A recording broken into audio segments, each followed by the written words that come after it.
আমাদেরকে ভাই 2 মাসও তো হয় নাই,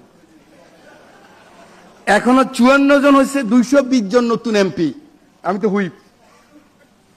80 জন আমাদের মাত্র, 77 জন পুরান, জমাতের মিলাইয়া 4 জন।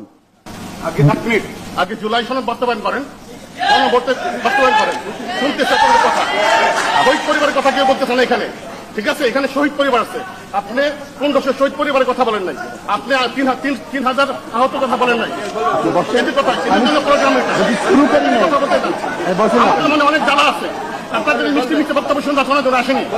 কি করবেন এটা বলেন, আপনারা ওয়াদা করছেন জুলাই সনদ বাস্তবায়ন করবেন। পপুলার বক্তব্য, বর্ষা বিপ্লবের কথা তো প্রথমেই বলেছি নাকি ব্রাদার?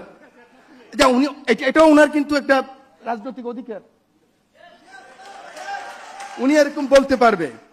আরে ভাই, আমাদের জাস্টিন ট্রুডো, ওকে জুতা মারছে না একটা মেয়ে, ইয়াং মেয়ে, 2 বছর আগে?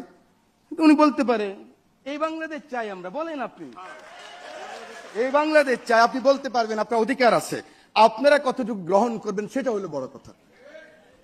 এই কথাটুকু বলতে চাই, সময় নাই, শুধু বলতে চাই আমরা পথ হারাবার চেষ্টা করব না।